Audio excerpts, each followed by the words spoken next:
Hello, listener. Is that too much? Okay, well, this is me, Megan Bob. I'm reaching out to say, hey, if you've been thinking about joining the Hard Choices Patreon, and you damn well should be, I have something extremely delicious, precious, and compelling to offer you. Now, what is so compelling that I have to offer you? Oh, my darlings, it is the compellingest. At the end of February, I am concluding a giveaway, and I have 3 beautiful Irish Farmer Calendar 2024 featuring fan favorites. You may be going, Bob, what the fuck is an Irish Farmer calendar? It's a calendar of beautiful Irish beefcake. What does this calendar contain? A man in a rain barrel. A man with a sign telling a chicken to stop walking across the road, but he's doing a little squat so you can see that he has thighs. Ooh, a man dressed as a scarecrow, but there's straw down his pants. I know, look, you can't afford to miss out on this calendar, frankly. Now, could you go to their website and get one of those calendars? Sure you could, but you'd have to get the shipping from Ireland. Do you know how much shipping that is? I am saving you $3,000-$4,000 probably by doing this as a giveaway. So go on over to patreon.com/hardchoices and go become a patron at the $4.20 a month level. That way you can get into the running for this calendar that you're going to have to explain to literally anybody who sees it. Do I have one? Baby, I buy 10 every year. And now you can have the same calendar that I have on my very door. Is it a wonderful calendar? Fuck yes, it is a wonderful calendar. If you're not sure, go over to patreon.com/hardchoices. Look at the public post. You can see the calendar there and decide if you're interested. I assure you, you're going to be interested. If you're not interested, I don't know what to tell you. Who doesn't want a bunch of 100% Irish beef on their wall? I will conclude the drawing at the end of February, and I will reach out to get your address and make sure that this ends up in your loving arms. So go over to patreon.com/hardchoices and become a patron at the $4.20 level today. All right, have fun listening to Bleach. I love you, Kenpachi Zaraki.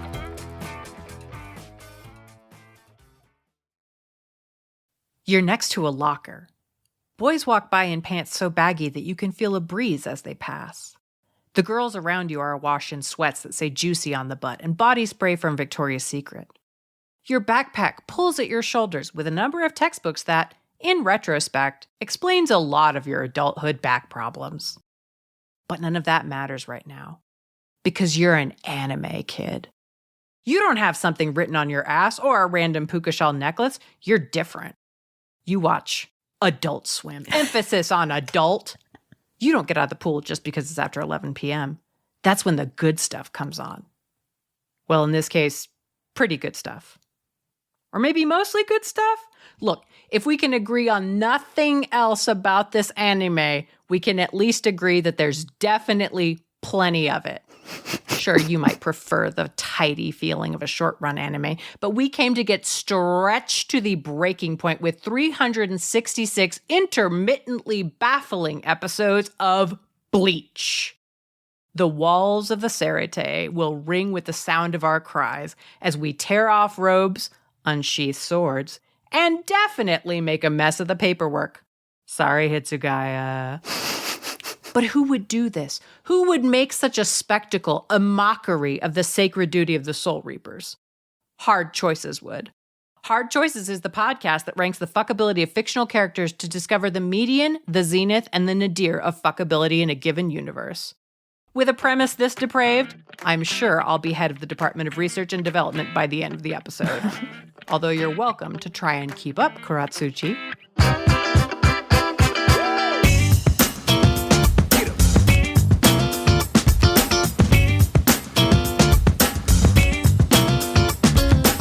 I'm your host, Megan Bob. Joining me to discover the true name of everyone's Zunfuck toe, our beloved friend, Kit Mulcairn. I'm only here because I was told there would be a lot of spiritual pressure, so I thought we were fucking ghosts. Oh, if only it were that simple. Beloved spouse, Neil Butler. So, I got these pills from Urahara's shop the other day. He said they put the bankai back in the bedroom, if you know what I mean. I tried one out the other night and, well, long story short, my girlfriend left me for Cone. Oh, there's nothing more tragic. And for the first time ever, beloved TikTokist and hilarious content creator, Cosplay Fiend. Guys, I'm really embarrassed. Bob told me we were doing one of these about a cartoon with a teenage boy who turns into a ghost to fight monsters. I only have Danny Phantom notes. We're going to have to reschedule. Each of us has taken our list of 21 eligible Bleach characters and ranked it from most fuckable to least fuckable. We'll give a short explanation of our ranking, but per the rules of the show, we each get 3 big feels where we can give a longer, but not necessarily more defensible, explanation of our choices. Now, we have a lot of protracted battle scenes to get through, but we can't move on until we define fuckability. Kit, would you do the honors, please? Oh, no. I'm always breaking this rule, this one premise of our show. Okay. Fuckability. It's not what they look like. It's what they fuck like. Bob, you fucking... You torture me with this. If that's not enough, you need to elaborate. Okay. So assume you are into them, they are into you. How good is the sex? And what is it like? There. Tag team effort. And with that, we can move into the characters we're ranking today, but not without stopping to pay tribute to those who didn't make the cut in honorable mentions.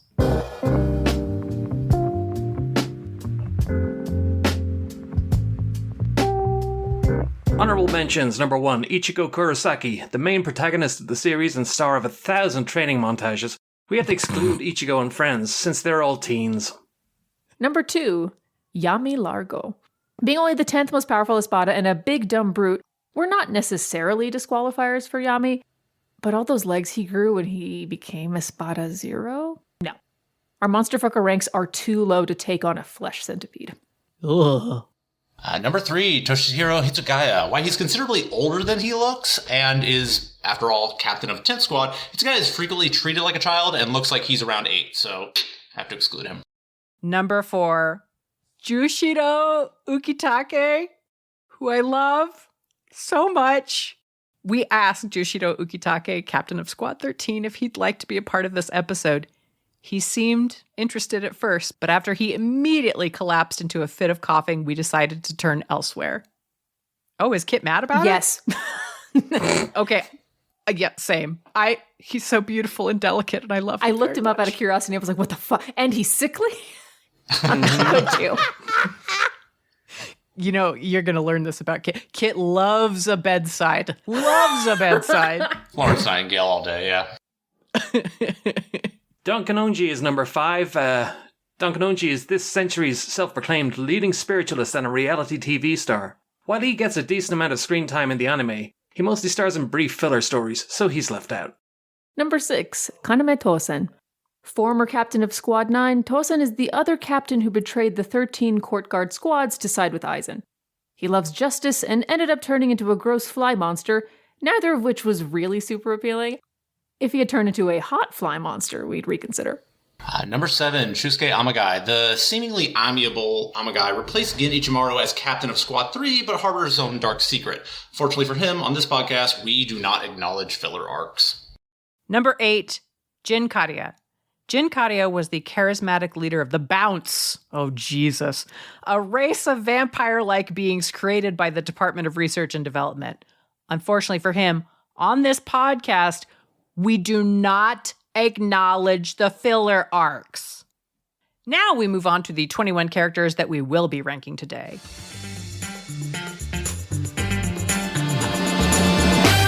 Number 1, Genryusai Yamamoto. The head of the 13 court guard squads, Old Man Yama was one of the most powerful soul reapers who ever lived.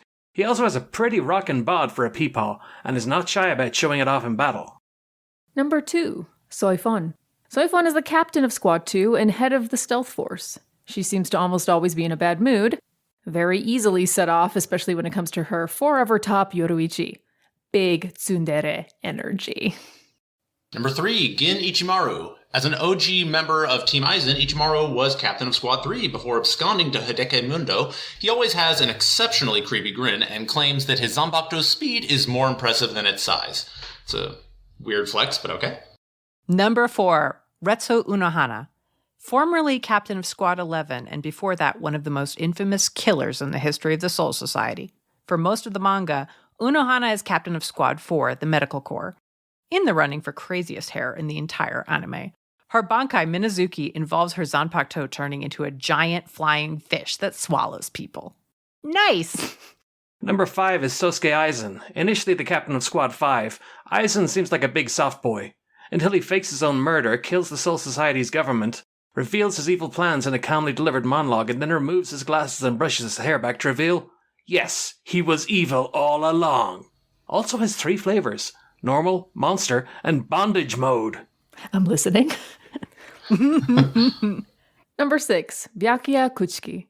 Head of the Kuchiki clan and captain of Squad 6, Byakuya has 2 responsibilities that he takes ever so seriously.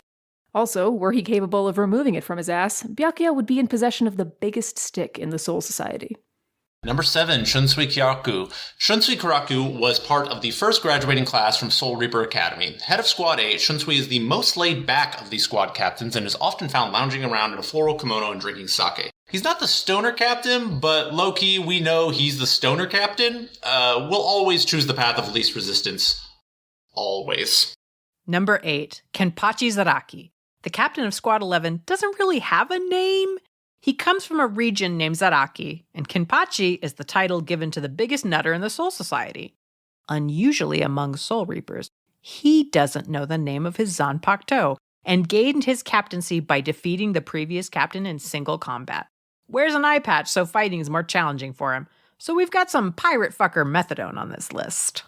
Number 9 is Mayuri Kuratsuchi, the captain of Squad 12 and Kisuke Urahara's successor as head of the Department of Research and Development. Mayuri Kuratsuchi is the Soul Society's very own mad scientist. If there is a way to achieve a bigger orgasm, this frankenfuck will find it. He dresses like a nutcase, but frankly, his clowncore robot pharaoh fashion and makeup are actually soft-selling it. Number 10, Sajin Komamura.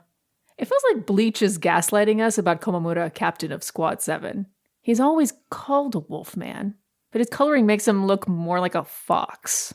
And while he is chronically a werewolf, his body shape is that of a man. Cowards. Werewolf episode when? It's on the fucking list. You want the dragon one more. You can't have all of them, I know, Kit. You can't have all of them at the same time. I mean, unfortunately, the werewolf is Hitsugaya, who's already excluded, so... Oh, God, that was such a cute little filler episode. I don't Okay, have sorry, we have to anything. move on. Number 11, Rukia Kuchiki. As the first Soul Reaper met by Ichigo and his friends, it's often Rukia's responsibility to explain what's going on. She usually does that with the aid of a diagram involving a cartoon rabbit for some reason. Goth brat energy all day, and ice powers from her Zanpakuto. Number 12, Renji Abarai. The red pineapple Renji has committed so fully to his look that he even has tattooed eyebrows. Despite that, he's still managed to become Byakuya Kuchiki's lieutenant in Squad 6 and marry Rukia. By the end of the anime, he has bled 10 times as much blood as any character. Do with that what you will. It's a healthy boy. Number 13 is Yumichika Ayasagawa. His commitment to his aesthetic is such that he wears feathered extensions on his right eyebrow and eyelashes, and refuses to take up the position of 4th seat in Squad 11, as he finds the kanji for the number 5 to be more beautiful. When asked what he'll do in a fight, he answers, "Give up beautifully," and Hard Choices knows exactly what to do with that skill. Number 14, Ikkaku Madarame. He's the 3rd seat of Squad 11 and besties with Ayasagawa. He hides the fact that he has achieved Bankai because of his wish to remain subordinate to Kenpachi. Hyper-driven, that dog that keeps chasing the bone forever. Number 15, Rengeku Matsumuro. She's a fun-loving lieutenant of Squad 10, though it's a mystery how she keeps that position, as her captain Hitsugaya is consistently unable to get her to do her paperwork. Loves sake, shopping, and... dim titties. Regardless of the outfit she changes into, she makes alterations to accommodate a Federal Reserve's worth of dairy storage. Number 16, Ukiura Seifer. Sad goth boy Rankar, whose release form is called Murcielago, or bat. Ukiura was the 4th most powerful of Aizen's espadas. Serious, gloomy, and somewhat arrogant. Still has a hot topic punch card. Same. Number 17 is Grimjou Jaggerjax. Grimjou Jaggerjax is the 6th most powerful of Aizen's espadas. He's arrogant, self-confident, and has a grudge against Ichigo. But he also has a certain swagger and a devilish sneer. Number 18, Old Man Zangetsu. He is the personification of Ichigo's powers. No, not those powers. Or those powers. Spoiler alert for the 1,000-Year Blood War arc. But Zangetsu is actually the personification of Ichigo's Quincy powers, which is surprising, as he's not as much of a dick as most Quincy's seem to be. Hey guys, what the fuck is a Quincy? You are asking the same question that everybody who watches Bleach is asking. Number 19, Kisuke Uehara, also known as Hatton Clogs. Uehara runs an unassuming shop in Karakura Town, rarely letting anyone know that he used to be captain of Squad 12. Very poor hygiene and access to a dungeon. He is on a watch list. Bob's personal watch list. Number 20, Yoruichi Shihoen, a former squad captain living in exile in Karakura Town. She spends most of her time disguised as a talking cat, in which form she, confusingly, or sexily, has a decidedly masculine voice. Big Selena Kyle energy in more ways than one. Loves to tease her opponents, and just won't stop getting naked. And finally, number 21 is Kukaku Shiba. Current head of the formerly noble Shiba clan, Kukaku is a big fan of fireworks, unusual architecture, and the use of unusual architecture to launch fireworks. Age is weird for people in the Soul Society, but she is giving angry old woman vibes all the time. Missing her right arm, but makes up for the reduced mats with dem titties. This is a very tittyful show. It is. It's the early 2000s calling card, yeah. Yep. All right, that's enough of standing in the middle of the sky and yelling. I think it is time we get into the rankings and start making some noises that are a lot more fun. We'll start, as we always do with everyone's median, the character that sits at the middle of their list, poised between victory and despair. But we just call it number 11. Cosplay Fiend, who is your number 11? My number 11 is actually Rukia Kuchiki. I had a big crush on her when the show first came out. Past tense? Well, she's at number 11, and the series had gone a lot further than that. I mean, here's the thing: we're dealing with anime characters that have sword powers. We're going to equate those to sex. And I was at least equating all of those to sex at some point, right? We're having fun here. That's what's going to happen. Problem is, Rukia's Sabakto powers are all ice-based, and if you're over 35 and into ice play, you're going to lose your core temperature at some point. That knee's not going to pop back. Still very on board, but will need a day off tomorrow. Oh my God, this is old people still fuck the show. Oh my gosh. We're all like, what an injury. We are become the P-pubs. We are. Kit, you're number 11. All right, right off the bat, big feels, I guess. Rangiku Matsumoto. If you've heard the Mass Effect episode, you know my stance on Tiggle Bitties. However, she's obviously more than her fan service appearance would have me believe at first glance. I think that if you hit it off with her at a bar, the only G you're gonna spot is guarded. We know this word. We know this word on the show. It comes up a lot. The woman is guarded. My read on her is that she uses her sexuality and slacker persona to keep people at arm's length from her heart. I'm sure she can fuck well, but she's got to trust you if you want to be treated better than a dildo.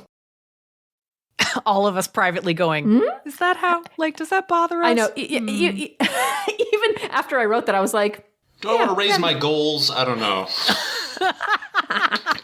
Man, it's been a hard however many years. Maybe that's an achievable New Year's resolution. Neil, you're number 11. My number 11 is Grimjou Jagajax.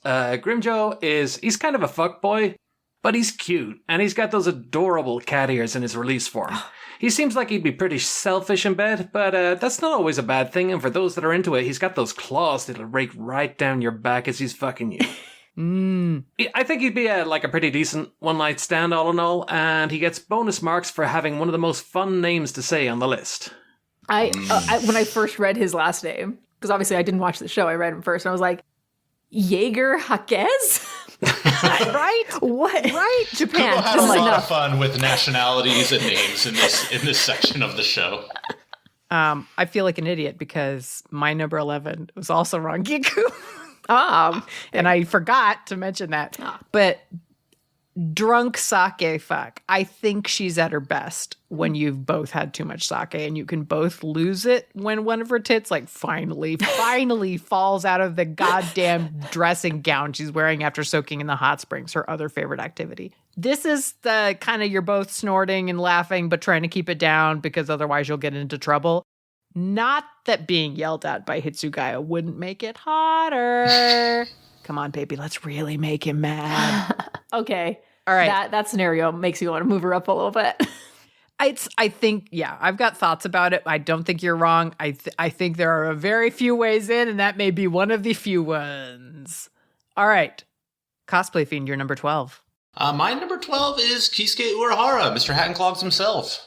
I've moved him a few times actually while doing this list, but in all, I mean, I'm just not so impressed at this point with middle-aged men who are, for whatever reason, far too interested in training teenage boys to fight monsters for them. It's less appealing than it was. He's an unorthodox fuck for sure. I mean, he definitely is the type that is not. If he wants to educate me on what a new type of orgasm is, he's not going about it the right way. This is the guy that will punch you in the taint if you've never been there before. All right, Kit, you're number 12. My number 12 is Sosuke Aizen. Just put leave a little space in your mind here, because everything I'm going to say about my 13 is true for this character, except Aizen has an eye patch. And you know what? That's all I need. Okay. So please hold. Okay. Neil, you're number 12. My number 12 is Sajin Kumamura. I think Sajin is going to be one of those fucks where he's like super grateful to be treated as a person and not as a beast, so he'll put a lot into it. Equality fuck. I don't think he's super experienced, but his enthusiasm would more than make up for it. And he would take my pleasure very seriously as he takes everything else. Does he have a tail? Unclear, but it would be pretty neat to play with. Aw. That would be real. That's cute. All right. My number 12 is Soifon. Tell her how much you want to fuck Yoroichi. As if you are worthy of Lady Yoroichi, you swine. And now we're off to the races as we sexually battle to be worthy of the person we really want to fuck. Oh, yeah. And she got them little hair pieces that act like handlebars.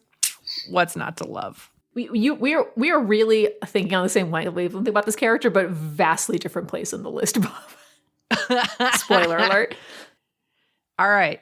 Number 13, Cosplay Fiend. Hit it. My number 13 is Soifong. And for a similar reason, because I've always... listen, angry fuck is a fun idea. I'm scared, but that's part of it.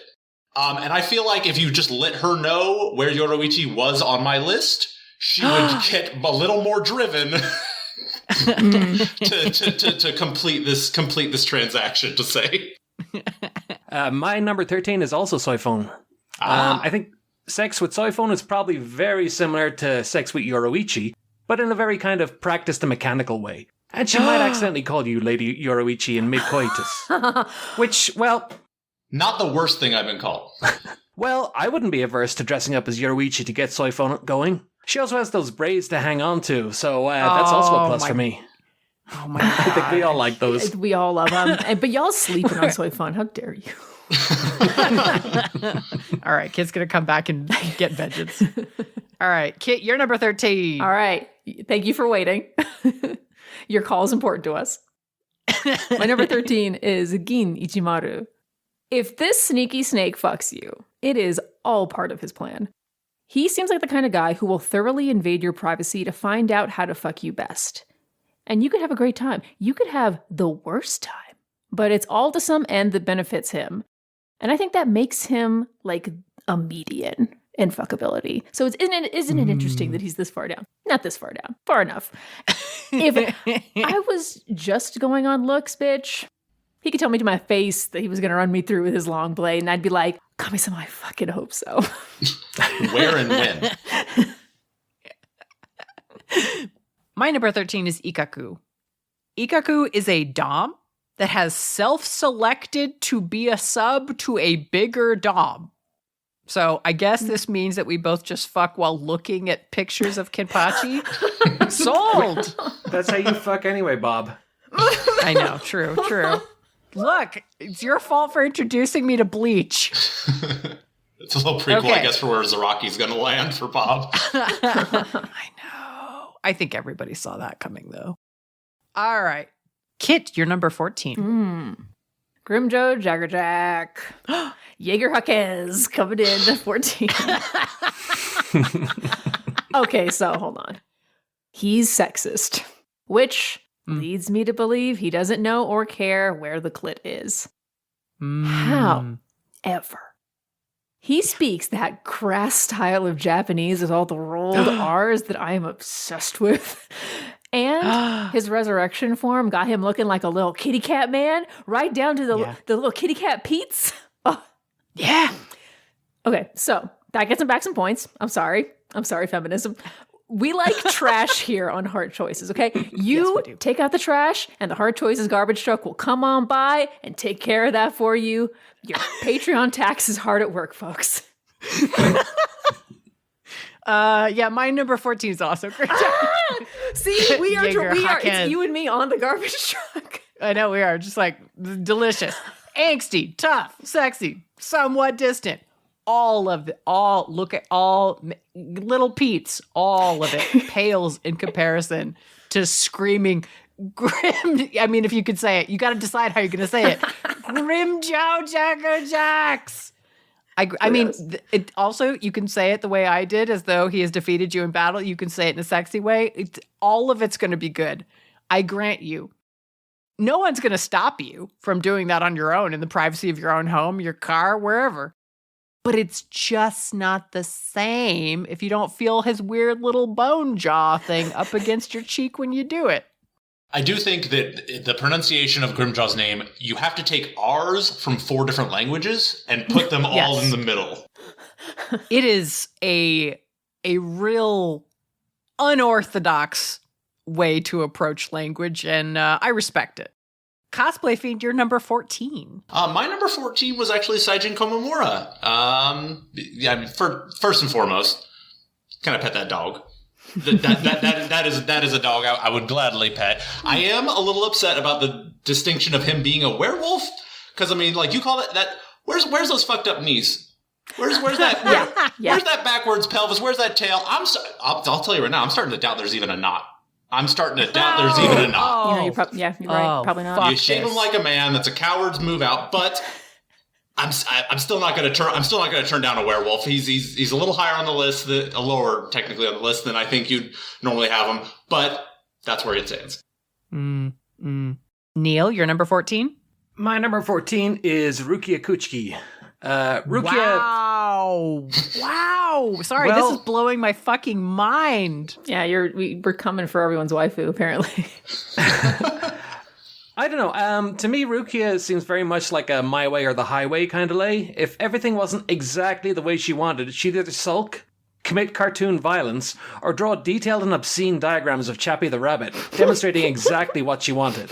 And of those 3 possibilities, only number 3 is really appealing. Her ice powers definitely have some erotic possibilities, but I'm not sure we quite get that far. Wow. And you have so much Rukia stuff. You really do care about her. Wow. I like her as a character. I just don't find her particularly fuckable. And Neil's really, really taking the premise of the show. Respect. Yeah, wow. All right. Let us move along down the list. Continuing the role of the garbage truck. Although, don't worry, the garbage truck is here all episode, folks. All episode. Yeah, you don't even have to. Right. You don't have to put it out just on Mondays and Thursday nights. It's holiday schedule, so they just keep going around the block. I mean, like, someone will put it out. Absolutely. Cosplay Fiend, you're number 15. My number 15, I was actually surprised by. It's Byakuya Kuchiki. At first, when I thought we were doing Bleach, I was like, yeah, Byakuya's going to be high on the list, probably. But really knocking through all the characters that we had on there, I'm just really surprised he's fallen down. He feels a little too elitist to be open during sex. He's basically got a really distinct idea about the right kind of sex, the degree that you're having it. The fucking is definitely going to be judgmental. I'm not going to feel confident in that environment. Yeah. Negging is fun, but it gets to the point of condescending. I'm not there for it. Oh, yeah, that is accurate. All right. Neil, you're number 15. My number 15 is Ulquiorra. Oh, Ulquiorra, you sad goth boy. He's super cute, but he seems pretty mopey. I think Ulquiorra is probably the least sexually experienced character on the list, mostly because he's too self-absorbed to notice all the fracciones drooling over him. Like I said, he's cute, but you're going to have to do all the work with him, which I'm not really into. And when Yami bangs on the door yelling, Ulquiorra, I need to go potty, Ulquiorra, that's really going to ruin any sexy feelings. We're on 15, right? Yep. Guess who's my 15? Sad goth boy. Ulquiorra Seifer. Okay, this one was a trap. I saw fan art of his second resurrection form and loved it so much that I almost considered giving Bleach a second chance. But Ulquiorra has got to be one of the most boring monster fucks you could possibly have. His facial expression never changes, and everything he does is understated. I know it's supposed to make him seem hard, but I ain't getting hard, okay? How could you let me down like this character I knew nothing about until a day ago? Oh, man. And I sent you that fucking hot cosplay. Yeah. The hot gender-swapped cosplay. Yes. God damn. Yes. You were part of this. How could you? I know. We ride the same garbage truck, and you gonna do me like this? Same route. I know. We honk as we pass in the night. My number 15 is Retsu Unohana. I do not want healer Unohana. I want fight fucking Kenpachi Unohana. I want her pushing me to the absolute limit because she knows I'm capable of more Unohana. I want her kicking my ass because finally someone can present a challenge to our Unohana. Can I get that Unohana? Think it's unlikely. Feel like what I'm going to get is a very sweet, slightly terrifying fuck that ends with a cup of tea, which is fine. But I'll always know that I didn't get what she's really capable of, which maybe that's for the best. Asterisk, your mileage may vary if you are one specific person. All right, we move along now to number 16. Neil, you're number 16. My number 16 is Byakuya Kuchiki, the head of the Kuchiki clan. Probably has a pretty nice bedroom in a fancy part of town, but that's almost all he has going for him. Byakuya seems too cold and standoffish to be a really satisfying fuck, and he doesn't seem to be the type to get into something as tawdry as a one-night stand. The most fun you'll have with him is trying to coax him into saying something like, "For the honor of the Kuchiki clan, I will eat that ass." No, that's it. I'm going for that achievement. All right, Kit, you're number 16. This one's a big feels, but maybe not one you're expecting. My number 16 is Old Man Zangetsu. Whoa. This has nothing to do with his fuckability. I just gotta let y'all know that this is the point in the list where I lost it. I read the description and went, what the hell is this? Quincy? This anime was really trying for Kingdom Hearts level of nonsense. It didn't even come close, but it was trying. Anyway, Old Man Zangetsu, I guess. Looks like Dracula, so that counts for something. Dream sex, question mark? I don't know. I'm broken. This anime broken. I can't believe I've never put it together. Bleach is Kingdom Hearts. Oh my god. It is trying. Let me redo my whole list and get back to you. All right, Cosplay Fiend, before you have a chance to do that, you're number 16. My number 16 is Gin Ichimaru. I love a schemer. I love a little weasel boy. He definitely qualifies in like that sub dirty man category.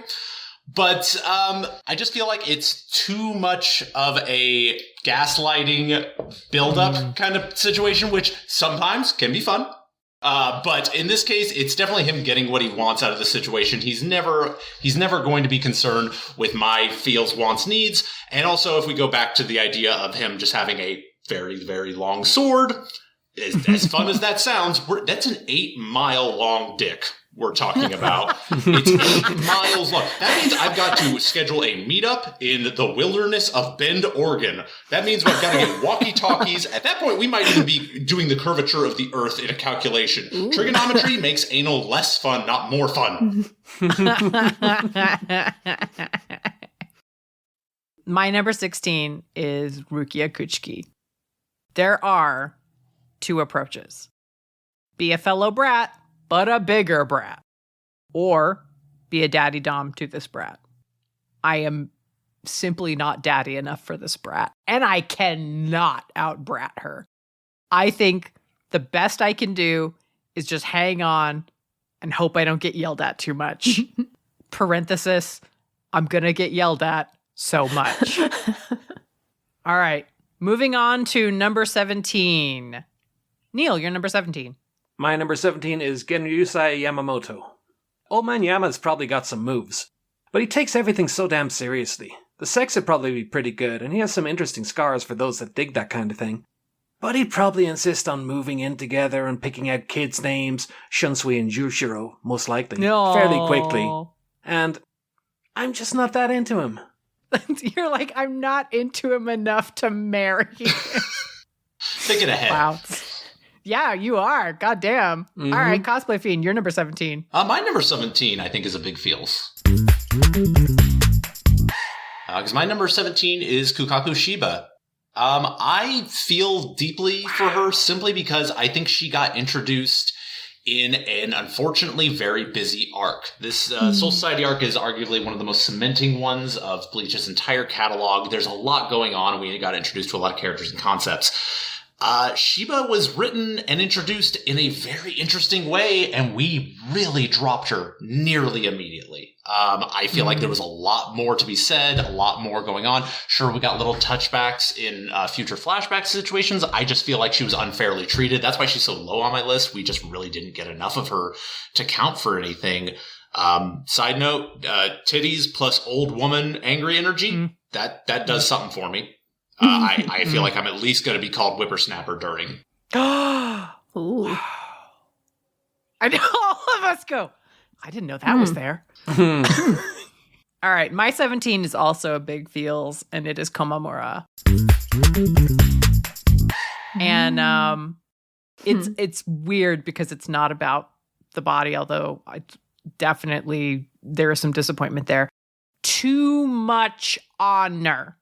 This monster fuck doesn't even really know that he is a monster fuck. I mean, yeah, he wears the basket for a fucking minute, but he's not going to resist fucking me because he's a monster. He's going to resist fucking me because he has like training in the morning. That's like Mothman saying, no, I've got to really get up early and hit the gym tomorrow, which is nothing. The situation in which he does fuck me, I have not overcome his sense of self-loathing with the power of my pussy. I have overcome his focus on doing squats or whatever. I came here to defeat your deepest self, not leg day. So it sounds like, Bob, if I'm not mistaken, you kind of wish there was more prejudice in the world to make him an angrier being so that you could take that hate fuck energy out of him. Yes, I am. It's the monster was me all along. Oh no, now I have to go be sad in the woods. Hopefully somebody will come along and say, it's a vicious cycle. This is a closed loop economy. All right, Kit, you're number 17. Retsu Nohana. I didn't get her at first. Everyone treats her like she's so scary, but I didn't get why. And then I saw her bankai during her fight with Kenpachi, and finally I felt something. However, she's a dom with BDSM kinks, and I'm not enough of an M to handle her level of S, if you get what I'm saying. Yeah. I ain't Kenpachi level of nasty, so. That is a ranking on the scoreboard. How nasty you. Kenpachi did? Oh, no. Sorry. We're not rated to handle that level. All right. Moving on to number 18. Cosplay, your number 18. I chose Esagawa as my number 18. Wow. I like the flamboyantness. That's always very fun, very exciting. We see a few semi-costume accessory changes during his time through. And I just don't think that he's got enough confidence in his position to really deliver on anything other than like a substandard kind of fuck. I do really like there's like a subtext storyline kind of in the fact that he is metaphorically closeted because he does not reveal that his Zanpakuto is an energy reishi-based Zanpakuto when his whole squad 11th is mainly physical type. So there's like kind of a cool subtext there of him being closeted and not showing that his Zanpakuto's real power is such. But all in all, I don't think that he'd be much more of a fuck than that. All right. Neil, you're number 18. I feel like I'm going to be attacked for this, but my number 18 is Kenpachi Zaraki. God damn, all right. Kenpachi Zaraki goes hard. That's the only way he knows how to fuck. It's what he likes, it's what's always worked for him, and he sees no reason to change. If you don't mind not being able to sit for a week afterwards, more power to you, but it's not really my cup of tea. I guess the way the bells in his hair jingle as he thrusts could be either pretty pleasant or pretty distracting. I don't know. He's just not for me. Well, it could be seasonal as well. All right, Kit, you're number 18. Ikkaku Madarame. He's not enough of a dork to compensate for his masculine behaviors. I find especially annoying. Stop yelling. Madarame, do you ever smile about stuff that isn't combat? He's gonna be mid at sex, and he's gonna know it, and take it so badly when I'm clearly not having a good time, and I don't want to stroke his ego just so he stops, you know?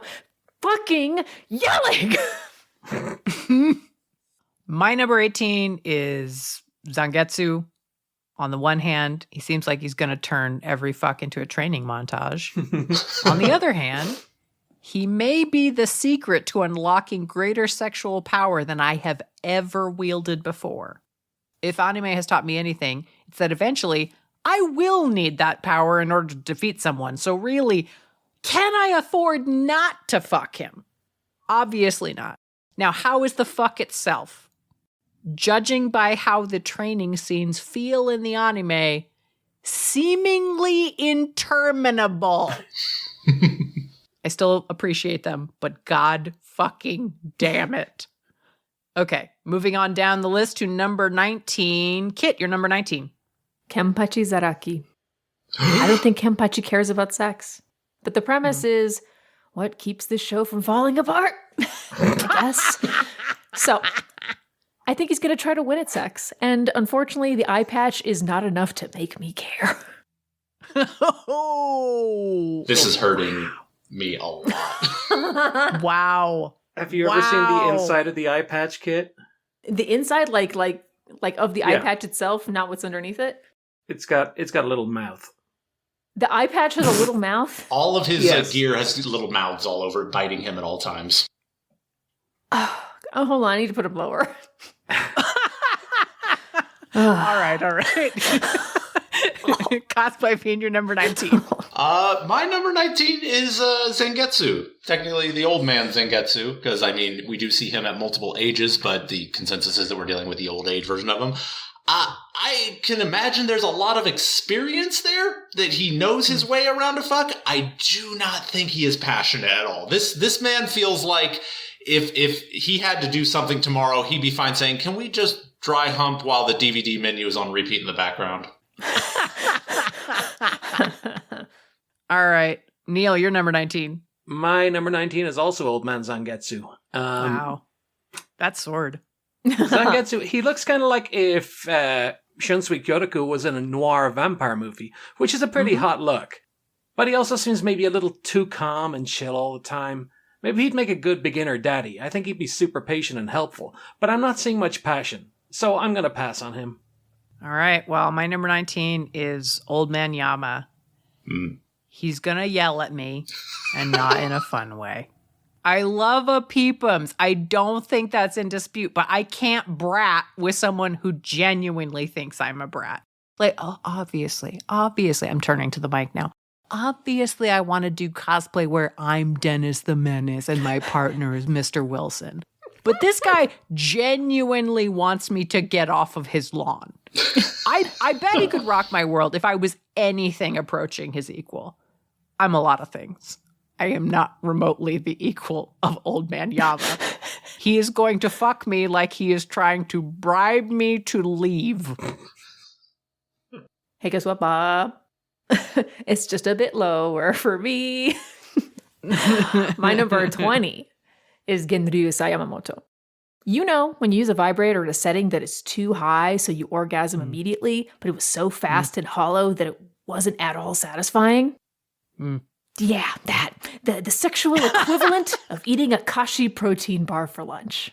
I fucking hate Kashi brand. This episode is not sponsored by Kashi. Or probably Yamamoto. Sorry, dude. It seems like this ancient peepums has the magic to make me come by just looking at me, if I'm understanding some of the scenes that I saw. And I don't think I can convince him that that's not enough. If he could make you come by looking at you, and he just gave you that sideways raised eyebrow look, that'd be something, because those are some fucking eyebrows. Yeah, No, but okay, but like the cum would be so nothing. It would be like That's an true. instant awful, like, what the fuck was that? There's a reason man. the build is important. All right, Neil, you're number 20. My number 20 is Gin Ichimaru. Sex with Gin Ichimaru seems like it'd be slimy. And he'd be smiling the whole time. I don't know. I like to know that my partner's having fun during sex, and I feel like I get zero feedback from Gin. Except for a comment that could be interpreted as sincere or sarcastic. And that would just drive me fucking mad. And not in a good way. So, no, go away, Gin. Thank you. No. Stop smiling at me like that. Ah! Yeah. My number 20 is Aizen Sosuke. What a fucking nerd. Sometimes I mean that in the thirstiest way possible. This time I mean it like, what a fucking nerd. The fact that he changed his look once he became evil is just... Are you kidding me? What this says to me is that he is going to fuck me because he already has a very cool post-sex line to use on me. He's been practicing it in front of the mirror for weeks. Joke's on you, motherfucker! I have too much ADHD to pay attention. I'm going to take a run at what that line might have been. Hang on a second. I bet you feel hollow. Oh! And then he drops an invisible mic.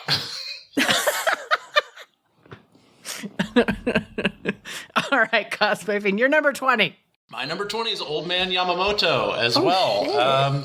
So I'm not I do not want to be ageist here, but that's Peepaw Maxima. That's him so old. There's crunchy old, and then there's gummy old, and he just went straight to gummy old at this point. Does Blue Chew make it a hard candy? Actually,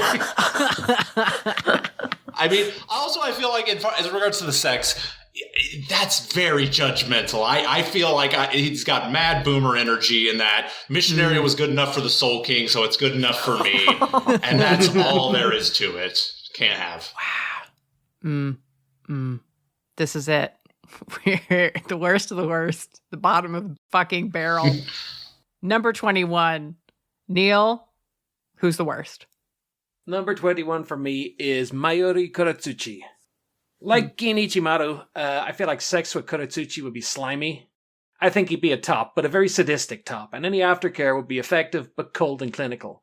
It might be fun to pull at his ears and have them detach in the middle of sex, but that's nowhere near enough to make up for the idea that he's just collecting data for later analysis. Wait a minute. If it's maybe fun that the ears come off during sex, that I have to imagine that the sex was at least a lot of fun. But it's like, oh, this is a fun thing, not I just pulled someone's ears off during sex. I mean, no, I'd just be lying there and go, oh, this comes off. Oh, that's kind of fun. You done yet? It's kind of fun. All right. It seems so savage. I'm learning so much. Surprise, surprise. My 21 is Mayuri Kuratsuchi. Ugh. Neil said it, okay. I would rather drink bleach. Keep that nasty corn chip fingernail away from me. That is all. My number 21 is Ulquiorra Seifer. Does he even want to be here? Does he even want to be involved in this? He is showing up to this fuck like his dad dropped him off at a school spirit event. Man, fuck you. All right. Cosplay Fiend, bring it home. My number 21 is also Ulquiorra. I don't want anything to do with this sad NyQuil fuck. I don't want anything to do with this. Very unenthusiastic. Definitely only fucks side saddle, lights off, white noise machine in the background. Wow. I got no time for this lack of enthusiasm and energy. I'd rather have just stayed home. Hey, Eisen's not home. You want to come over? You're like, waiting for a DoorDash delivery. Sorry. We stand upon the field of battle, our boners nearly depleted of spiritual pressure. But we can't stop. Our friends are counting on us. We have to keep going and try to rise up the list to the number 1 spot. Bankai! Neil, who is your number 10? My number 10 is Aizen Sosuke. I think Aizen's definitely a switch. He can be a nice soft bottom 1 minute and give you the fuck of a lifetime when he reveals his true powers the next. But what if he was using his perfect hypnosis powers the whole time? Aizen gets high marks, but he loses points for me because you'll never know if it really happened or not. Another dream fuck? Mm-hmm. I have no idea what's happening. You'll never know. I don't know right now is the problem. With dream fuck is REM job a thing? Is that a thing? It is now. Oh fuck, that's very good. All right, Cosplay Fiend, you're number 10. My number 10 is Rengeku Matsumoto. Them teddies times 1,000. I know. Deep. Jesus Christ. I know it's indicative of early 2000s anime, and it's just, I feel like she set the bar for so long. Aside from that, I do really appreciate that she is drawn super sexual forward, but not written super sexual forward. So it's basically, she's not a non-sexual being, but it's definitely not the first, second, or third thing in her personality. I absolutely feel what you were saying, Bob, about drunken sake bath. It's absolutely coming down to that. I also like how lackadaisical she is about everything. So it's not going to be too serious of a fuck, which in all, I mean, we don't need to have the rough fuck of a lifetime every time. We just take it easy, see where it goes. Lackadaisical, I like it. Kit, you're number 10. Renji Abarai. I love the crass rebel archetype in anime. Kuwabara from Yu Yu Hakusho. Ryuji from Persona 5. Renji Abarai could be way more of that archetype, but alas, is maybe too competent? He just leaves me wanting a little more Rat Man or Come in the Eye or something. I pulled up with my trash truck. Come on. Where's your garbage? It's not recycling this week. Why are you putting out? It's green waste.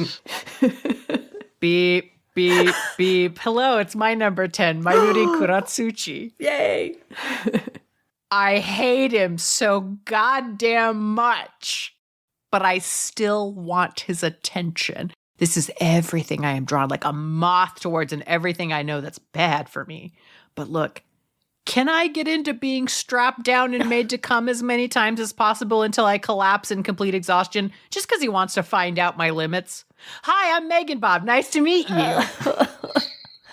I know. Kit's already going, this is so bad. Such a bad idea. I live and die and I'm resurrected by your trash takes, Bob. All right. Moving on to number 9. Kit, you're number 9. Here's Rukia for me. Rukia Kuchiki. Diet tsundere. On the streets, she'll happily step on your head to put you in your goofy-ass place. But in the sheets, I just know that she wants to be handled as delicately as a flower. And she deserves that break. Oh, damn it. Oh, my God. Oh, my God. Kit, Bob is right. Fuck. You melting Bob? Kit. I did break a bone. I don't know that I want it, but I feel things about it. All right, Okay, I'm going to be quiet now. Cosplay Fiend, you're number 9. My number 9 is Renji, actually. I love a man in his line cook phase, for sure. I'm gonna pull that ponytail. There's no doubt about that. We've already noted he's definitely got more blood than anyone else in the series, so that boy's going the distance. I do also like, personality-wise, that he's always kind of in a state of like learning or training. This, to me, Renji feels like the personification of you figuring out fucking in your 20s. Basically, you're not starting out absolutely great. You have some good ideas, but you're not fully there. And then towards the end, you really have what you've considered your rhythm down. You're not trying to do the craziest thing you've ever heard of, but you've absolutely figured out your own body. And I would like for him to then figure out my body for me. Oh, I'm sorry. I shouldn't have reacted like that. That made it sound right after sad. I said I was going to pull his ponytail and let him spit in my mouth. Yes. Yeah, he is a spitter. All right, Neil, you're number 9. My number 9 is Yumichika Ayasagawa. The first thing about Yumichika, you know that if he's noticed you and you're not Ikaku Madarame, he must think you're something pretty special. So that's a nice little ego boost. Other than that, sex with Yumichika's probably a little creepy. I bet he's got a mirror on the ceiling over his bed. And in writing this, I pictured him tucking and posing in front of a mirror like Buffalo Bill in The Silence of the Lambs. Would you fuck me, Ikaku? I'd fuck me. And, you know, I might be showing my ass here a bit, but that's not sexy. You're very brave. You're very brave, and I care about you a lot. I love you. My number 9, big feels. It's Shunsui. Probably nobody is surprised here. I scream a little every time he's on screen. He's hairy. He's hot. More than that, he's just not going to get swept up in drama. He is perhaps the most zen of everyone, and sometimes you really want that kind of like just safe harbor fuck. Someone that's going to be capable of a great time and then also going to work the next day. That alone makes me think that almost everyone in the Soul Society has fucked him because he is literally the only person you could fuck who isn't going to be trouble before, during, and after. Downside, this is a man who has literally never cleaned a bong or pipe in his life. He just buys a new one when the old one becomes unusably nasty. Not nasty, unusably nasty. I don't know what it says about me that I think that's weirdly hot, but I know I have to apologize for it, so I'm sorry. And Bobby, okay. He's the only Bleach character that we have here on the list that I have cosplayed, so... I thought you were going to say fucked. Oh my god! No, I want to see this. This is too cute. Oh my gosh. Would you be willing to share that picture? I'd have to find them, okay. but it's an old cosplay. I'd have to find some pictures, yeah. Because, yeah, if you want to, we'll post that on at least the Discord or something. Yeah. Neil, you're number 8. My number 8 is Ikaku Madarame. Really? Yeah, I think sex with Ikaku is going to be a little like sex with Kenpachi Zaraki, but more fun. I think Ikaku fucks hard, but he puts a little bit more variety into it. It might take him a little time to get warmed up, because he does complain about having a lazy sword. But when he does, it's going to be pretty fun. And I just really like the idea of stroking his shiny bald head as he goes to town on my junk. So make of that what you will. I think you have to say that whenever it's not painfully clear what you mean. I don't... Never mind. Okay. Kit, you're number 8. Byakuya Kuchiki. There is more than one character on this list that brings out the brat in me. Byakuya is one of them. First of them. Serious characters can be written too boring. But this captain, my captain. This one is Bratnip. I hope his fucking is as deadpan as his jokes. Get ready for me. Yeah. All right, my number 8 is Yumichika. Sometimes you do want to fuck a princess or at least someone who can get into being a princess. The pleasure of slapping a very slappable face is like nothing else, and Yumichika 1000% has a face that needs to be slapped. You think Yumichika won't let you? That is a front. You just have to tell him that no one looks prettier after being slapped than he does. Instantly, you have a princess begging for you to leave a handprint on his cheek. And he's absolutely going to demand that you take pictures of how gorgeous he looks. Come the fuck on. The smugness you get to feel having that picture of Yumichika on your phone. You cannot put a price on that. Number 8, easily. All right, Cosplay Fiend, your number 8. My number 8 is Aizen, actually. Here's the thing. Wow. You get options, all right? You get unassuming nerdy guy. You get hot dude. You get hot monster dude. And you get hot dude you visit in prison. It's all good options, and I'm there for every single one of them. Also, there's this really underlying, because he's very manipulative, there's this really underlying level of, like, I could just show up here, and I know I'm just supposed to make him come, and we're just here for that. There's nothing else. But he could, and I might invite a lot of gaslighting there to where we build this up a little more. Because, listen, that's future Tyler's problem if this doesn't go well. Right now, in this 2 to 3 second period of my brain, this is fine. This is good.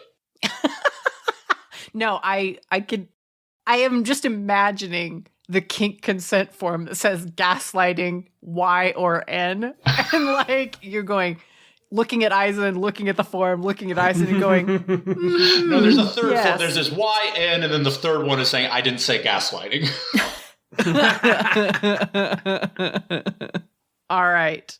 Moving on to number 7. Kate, you're number 7. Here she is. Soy fun. Y'all sleeping on her. As it is known, as it's been said, I'm going to pull her hair. She's going to call me an idiot.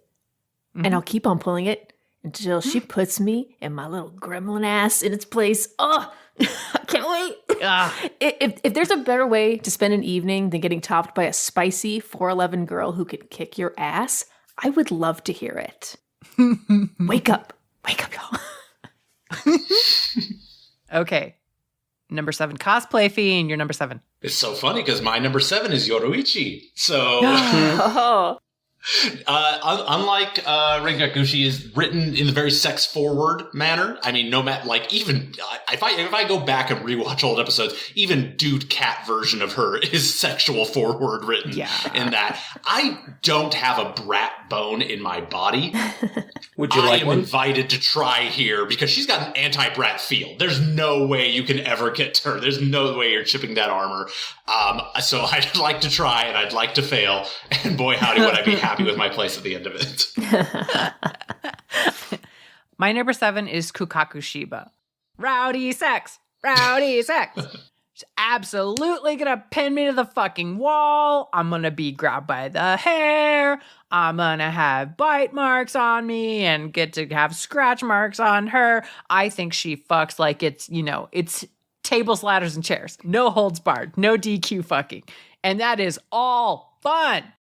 I think she doesn't even come until something in the house is broken. The dream. Only broken? Not on fire or exploded? That's true. That's a greater risk is fire damage. Neil, you're number 7.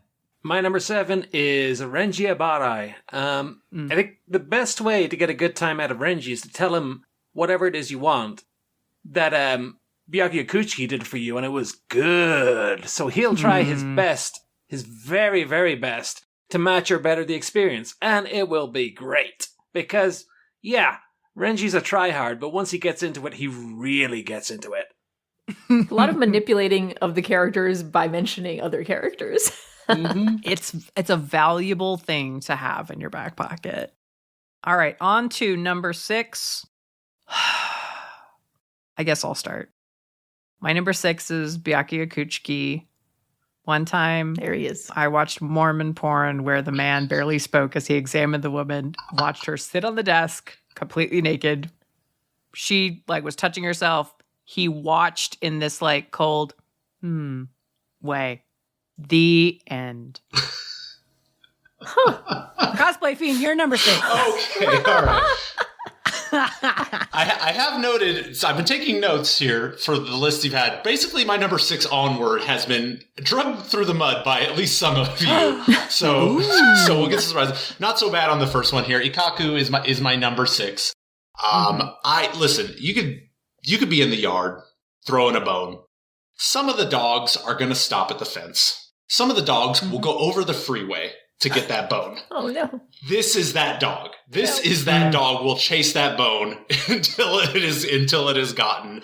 I don't know if you can call him even a power bottom, because he's definitely under Zaraki. He's definitely bottom of Zaraki, but is aggro bottom a thing? Because he's definitely...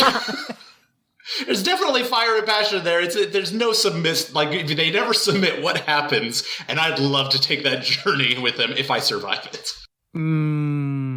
All right, Neil, you're number 6. My number 6 is Retsu Unohana. I think Unohana's big plus is her Bankai, which is restorative. Was originally intended so that she could keep fighting longer, but it would also help you fuck longer. So, so long refractory period. Also, she seems calm and sweet most of the time, but she has a really wild side. So if you can just coax it out of her, yes, please. Wow. The other thing is, she's probably pretty into knife play. So if you've ever been curious about that, you can try that out. And thanks to the Bankai, you won't have any scars to worry about the next day. So, yes, please. All right, Kit, you're number 6. Shunsui Kyoraku. Yeah. What? Yeah, you were expecting that. But, you're not wrong, Bob. About, this is, from what little I saw, this is a great character. But yeah, he is. Most importantly, this man will rub your kitty raw with that stubble. Because he will not come up for air until that kitty purrs. Yeah. That's all you need. Yeah. I can see it in him. Devoted. All right. I was like, I don't even have to mention it. It's so obvious. Clearly. That beard's just for soaking up juice. That's all that's for. Yeah. That's why he's got one. Nobody else does. Oh, have you seen Old Man Yama's beard? Oh, yeah, but that's a mopping beard. That's for... Yeah, he needs it. Yeah, bring your bucket and your mop beard. All right, number 5. Cosplay Fiend, you're number 5. Okay, so something you gotta know about me right now. I will, given the opportunity, always choose the Frankenfuck. My number 5 is Mayuri. Abso-friggin-lutely. Are you kidding me? New costume every day. Every day he paints his body with a new design. Nothing ever is old. Constantly is striving for that better orgasm, because there's no such thing as perfect, but there is always striving for perfection. And he is going to bring it out of me, whether I wanted it or not. Oh, man. Your body is so brave. Listen, I didn't plan on making it back. This is a one-way trip to Soul Society. I believe if I die here, I just become another ghost that can fuck the other ghost. That was my understanding. Well, and now that you say that, okay. All right, Kit, you're number 5. Oh, here we go. My last big feels. Yumichika Ayasagawa. He is James from Team Rocket, but competent. You cannot tell me otherwise. I don't care how much Bleach you've seen, okay? An important thing to know about me, James was the earliest character obsession I had that would have clued me into my queerness had I the knowledge to understand it. So if you put this character on the list, you knew I was going to go full Enigma and Amigara Fault. This hole was made for me. And I do mean whole, because there is no way this man tops well. He would be too busy making sure he looked good the whole time. He needs to be topped, and the pretty boy fucker has entered the chat. Hey. James has the victory bell, and his Shikai is the plant. Oh no. He can drain all the energy out of my flower. All right, Neil, you're number 5. My number 5 is Yoruichi Shihoin. Oh, that purple hair, that mischievous vibe, and the shape-shifting. There's a lot to love about Yoruichi, even before we consider all the pussy jokes that will inevitably ensue. She's probably heard them all before, but I feel like Yoruichi would have a sense of humor about it. I think she's going to be a tease in bed, but she's going to be really fun. She's so limber that no position whatsoever is off the table. And I think as long as you accept it's only ever going to be a one-night stand, it's going to be a great one-night stand. Yeah. My number 5 is Renji. He is so stubborn and annoyed with everything. My type! He's going to sigh and say, all right, fine, which is important to me. I don't always want someone to make me really work to get dick out of them. But Renji will 1000% only hand out dick to me as and when he feels like it, which I fucking hate. But also, it's hot. But also, look at that face. Look at his face. Imagine slapping that face. He's gonna be even more mad. Oh, perfect. Okay, we are moving on to number 4. Kit, you're number 4. Kukakushiba. Mommy, sorry. Mommy, sorry. Mommy, sorry. Mommy. Just repeat. Just repeat until I get fucking or explode. All right, my number 4 is Big Feels. It is Yoruichi. Have you ever had someone just ignore you while you masturbate? Just straight up continue whatever they're doing while you jerk it. Imagine Yoruichi in cat form, grooming herself while you just try to come. The supreme fucking confidence of someone who knows that they have you completely, whether you like it or not. It is a rare and delicious thing to have someone absolutely know they don't need to catch this bus. There'll be another bus coming along later. I don't know if I can meaningfully convey why that's hot, really, but I do assure you it is a number 4 of hot. So there. All right, Cosplay Fiend, what is your number 4 of hot? My number 4 is actually Retsu Unohana. Whoa! Yeah, I was really surprised where she was falling on some lists there. But first off, design-wise, gotta appreciate she literally has a neck beard with her hairstyle that way. That's fun as hell, first off. Secondly, you do get two sides of her. There is the very maternal forward-facing side, and she can switch it on a dime to this very angry mommy. I mean, dead fisheye emotionless power fuck is like the height of where this is gonna go, and I know that it's gonna be there. Wow. Yeah, fuck. Just not caring, not acknowledging even my near existence, the fact that I am there. I get to finally achieve just being a dildo. So we're all like, maybe that's my goal in life. Maybe that's my highest calling. Maybe I shouldn't make my New Year's resolution too hard. Dildo. All right, Neil, you're number 4. My number 4 is Kisuke Urahara. I think Kisuke's got hidden depths. He'll flirt with you as a customer and be charming and coy with his fan. But all that's going to change once he gets you into the sex dungeon that almost certainly lurks beneath his shop. He's had years of exile with only the occasional visit from Yoruichi to break the tedium. Unless he's been fucking Tessai, who, to be honest, would be more than welcome to join in. So our boy's probably got quite a bit of pent-up sexual frustration to unleash. And while he's cultivated the image of a harmless stoner shopkeeper, Urahara's undoubtedly got skills. The only downside is Jinta calling you a moocher at breakfast the next morning. All right, on to number 3. My number 3. No. Twinsies. Oh, twinsies. Kisuke. Hey. Yeah, I want to wear his dumb hat. I want to fuck him in the back of the shop. I want to get baked with him and eat all the grapes or whatever he has in the shop that we can actually eat. So fucking easygoing and fun. Obviously living a shambles of his former life. It's fun, unwashed, and a little sad. Delicious. Kit, what do you like about this? Yep. My number 3, also Kisuke Urahara. Thank you. Thank you for including a character on this list that doesn't take themselves too seriously. Yeah. He's one of the few characters I remember really liking when I was watching the anime. He's fun, he's pretty, and he can take a little bit of a beating. What more could I possibly want? Oh, wait, he's not my number one. It gets better. All right. Cosplay Fiend, you're number 3. Grimjo Jagajak. Oh. Just say that name during oral sex. You tell me that they don't come immediately. That is by itself. He's got the crop top, open jacket, parachute pants. This boy's a slut. This boy is the sluttiest design Kubo has ever made. Yeah. And I am here for it 1000%. I'm getting weird with the whole... At first, you're just thinking, oh, everyone's just going to stick their dick in the hole. No. That's a handle. That's for leverage. For him or for me, I don't know, but it's happening.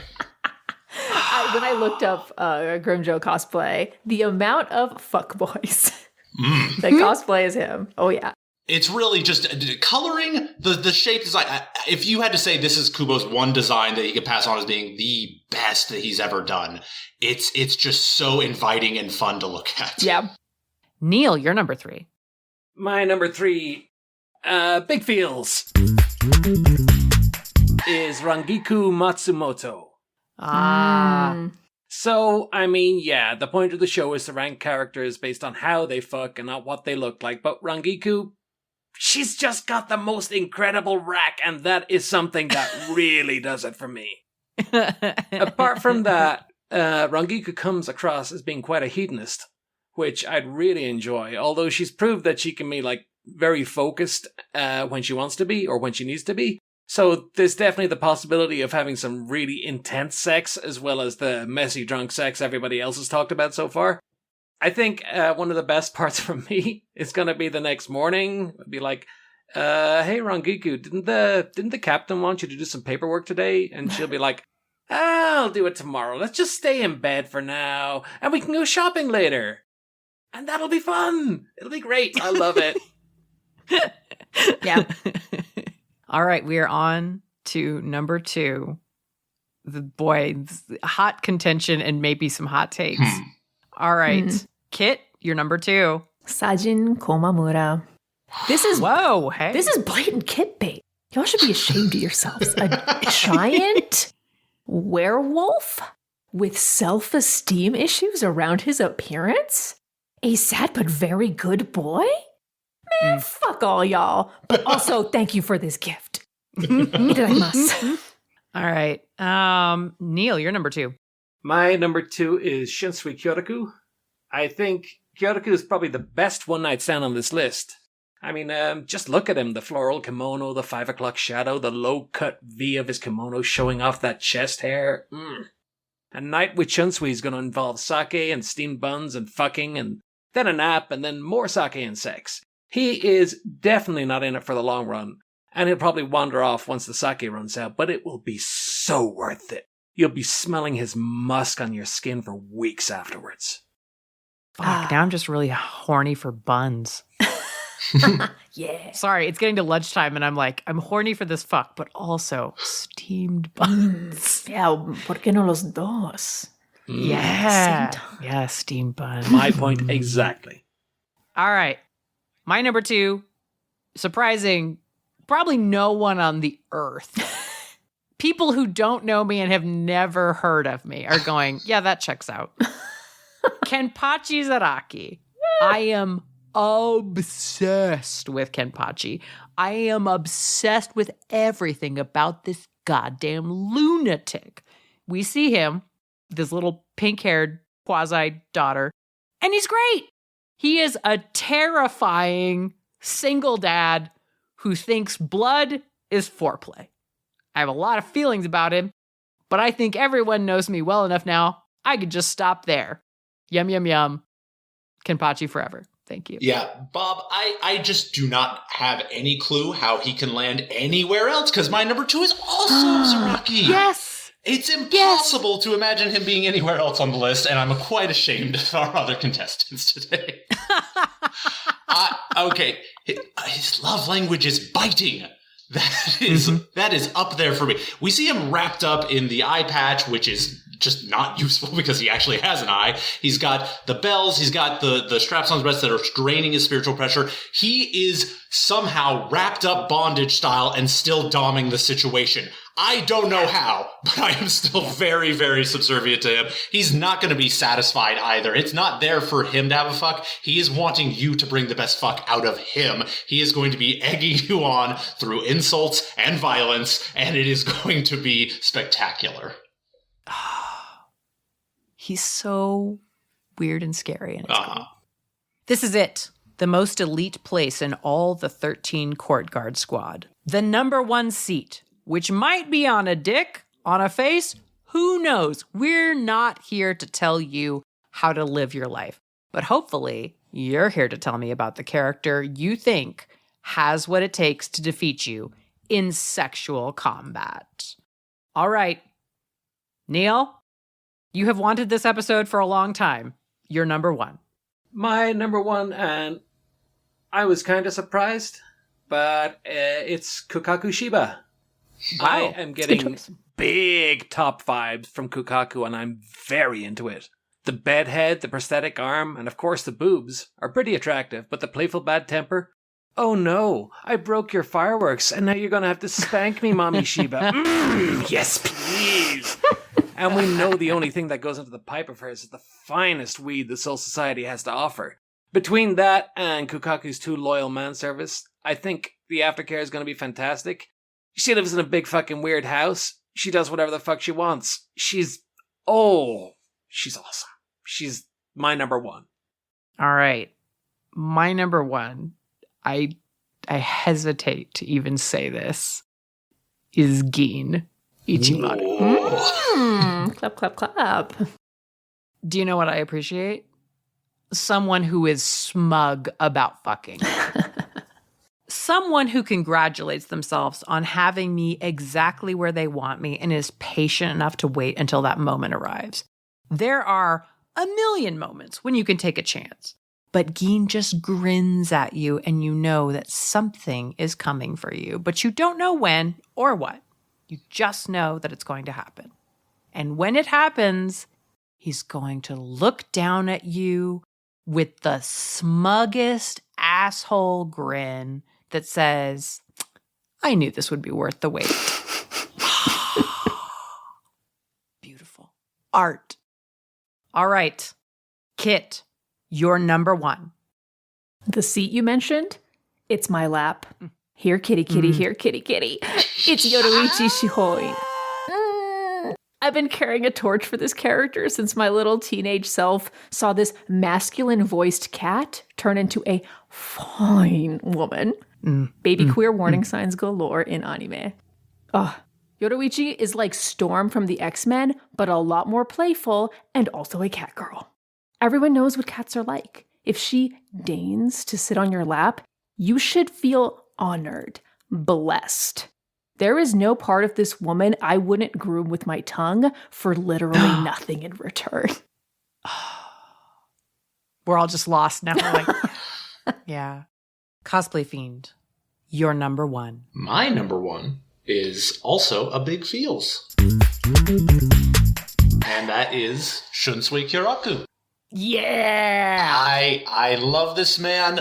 Lazy and reluctant to take responsibility does not equate to the inability to take responsibility. I think that the character concept that Kubo used for him is obviously based on Miyamoto Musashi, both in like design as well as the characters written. There's no such thing as dirty fighting by all means necessary. And I do mean by all means necessary. His Zanbakuto is based entirely about playing games, and I could definitely get behind that.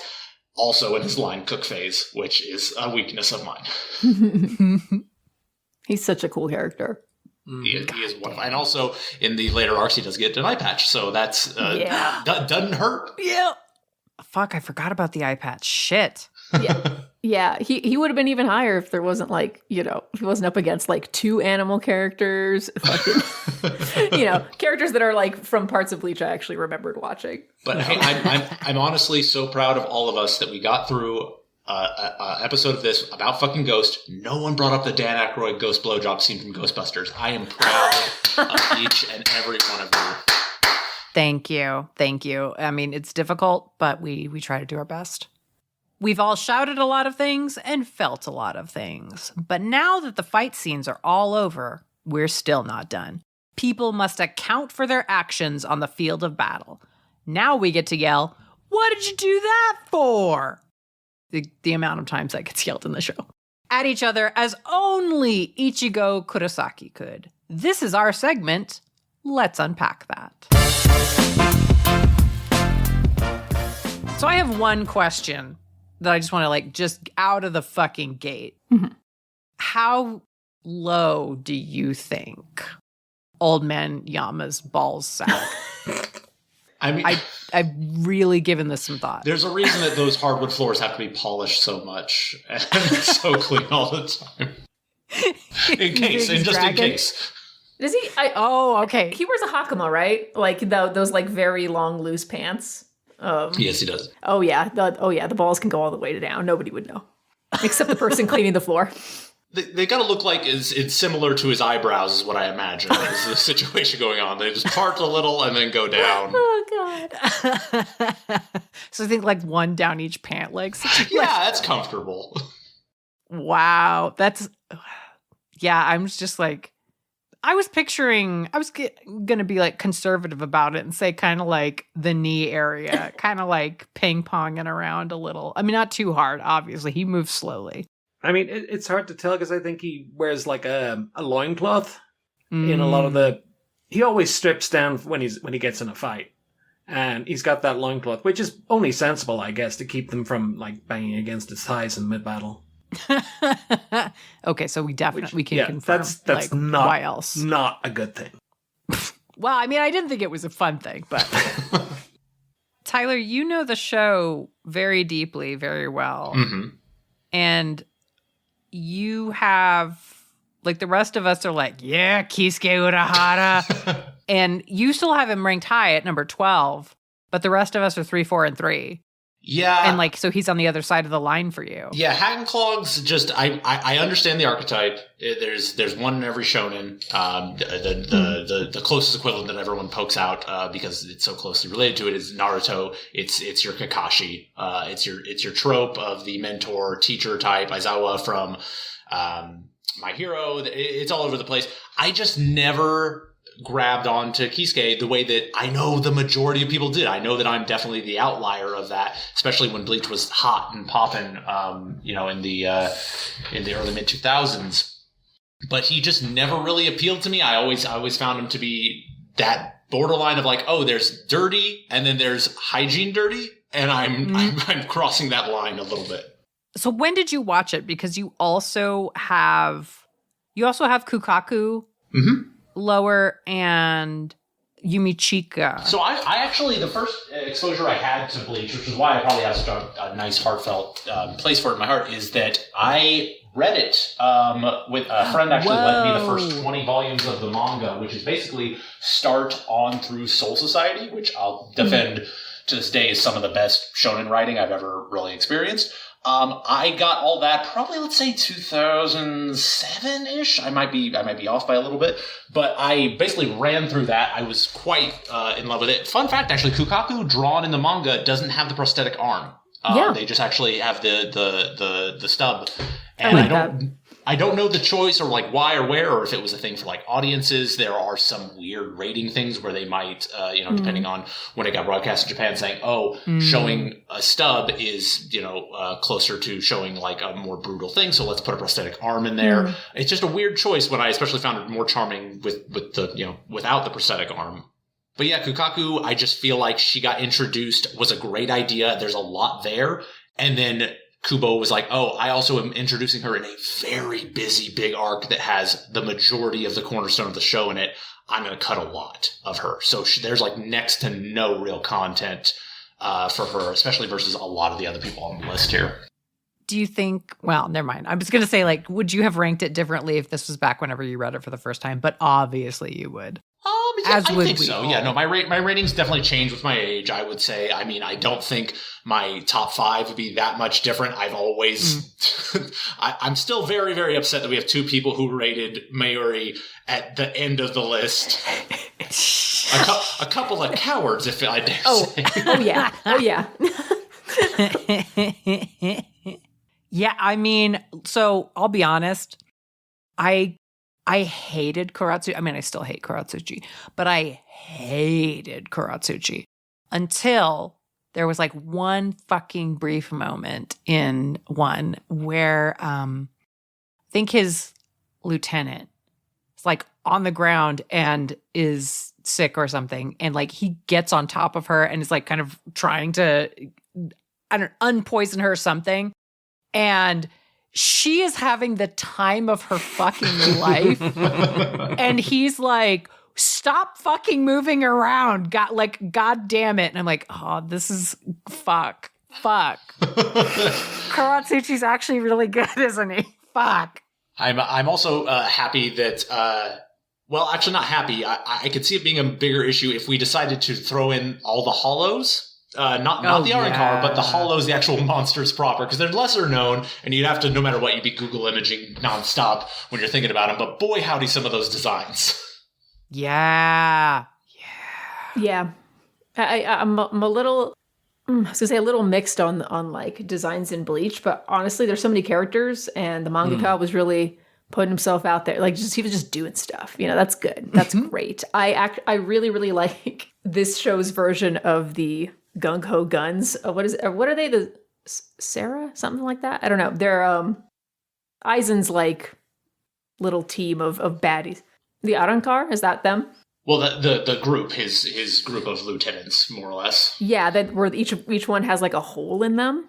Mm-hmm. Yeah, I love that's such good character design. But yeah, I call them the Gung Ho Guns because that's the like iconic team of villains in an anime where the protagonist has to defeat each one by one, and they each have their own like thing that they do.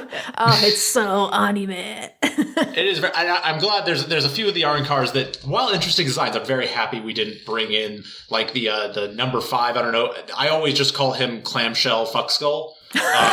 And if you look at him, you're like, yeah, I'd call him Clamshell Fuck Skull too. It's Gilga. Yorota Gilga is his name, but it's Noitora. Yeah. Yeah. I just look at him, I was like, yeah, it's Clamshell Fuck Skull. Yeah. It's accurate. All right. Neil, what the fuck? You ranked Ikaku so fucking high, which I don't have a problem with. I 100% fuck Ikaku. But then you ranked, like, because he's kind of like Kenpachi, you were like, yeah, that's kind of hot. But you rank Kenpachi at 18? I mean, Kenpachi is like one note. He just... Yeah, it's a good note. I'd listen to it again and again. I mean, if you like that note, sure, but I don't. But Ikaku's not that... He's so... Is it just that the dial, like, it's a little, it's mild got that beautiful, instead of... shiny bowling ball head. Oh, okay. I want to squeeze it between my thighs as he sucks and stroke it gently. Oh. So this is just about the fact that you want to touch, like, a shiny bald head? I mean, kinda, yeah. I mean, either of them. I was going to say, like, there are places you could get that. This is... Yeah, the Serete is one of them. Yeah. It's true. He's the only one in the Serete, isn't he? Well, I mean, everybody with the exception of Shunsui has, like, no body hair, so that's like... That's true. Yeah, he's like a fucking seal. I mean, seals are made of body hair, but you know what I mean. Yeah. Smooth. Yeah, I really feel like I can't call any one person out. I kind of feel like I need to call all of y'all out for what y'all did to Soifon and Rukia. And, you know what? And also Komamura. I mean, with Rukia, at the very least, I could say that there's really nothing wrong with her. It's just that there are exemplary people I'd put above her. If she goes, like, soft on me and is like, you know, like, if she responded to me the way, not it's kind of the way that she responds to Byakuya, just in like the kind of, but I care about you kind of way, I would freak the fuck out because she is so... If at that point I'm like touching directly her heart and I'm like, no, I the chances of me breaking this and then getting killed in my sleep are so high. I feel like fucking up with Rukia is really, really easy. And that would be terrible. That's like such high pressure sex. So I'm like, Shunsui. No pressure. She'll draw you a little picture with the little rabbits. You'll know exactly what you have to do. It's going to have to take that. Otherwise, I'm like, I'm not going near this. This is too dangerous. That makes sense for you. Yeah, checks out. But Komamura, you're right. Maybe also too gentle. Maybe also too soft. He might be... Yeah, that's true. He's not going to be like, well, let me embrace my true animal nature. He's going to be like, why can't people just understand that I am, I'm just like them. I too have nothing but honor and like a real interest in swords. And so it's not do you know what I mean? Like there's the ones who are like, I need you to embrace like both parts of me. And he's like, no, I just look like this. Yeah, we do get little visages into like the werewolf like tribe that he is from, and they're like, dude, why are you wearing pants? This is weird. Stop it. We're gonna go chase some shit later. Why are you swinging a sword? Neil, how could you not show me those parts? I could don't you know. not remind me to pay attention to That's that not part of the first 360 some odd episodes. Oh God. I think one thing about Komamura is if you are a size queen, he does have his Bankai is like a gigantic warrior who exactly mirrors his movements. So, that's an option too if you can take it. I mean, problematic size difference. Yeah, I know I said some things about Chernobog. Is this perhaps bigger? Go climb that mountain. Can you imagine Komamura's Bankai with, let's say, Mount Lady? Oh, fuck. All right. No, I can write that right now. Just give me 2 minutes. Actually, now we get into fanfic. Unless anybody has any other questions, they want to level at somebody. I just wanted to make the point, Bob, that Kyoraku would never, ever have a dirty bong, because we all know as soon as he was done with it, Nanao Issei, his lieutenant, would pick it up and start dusting it and cleaning it out while tutting.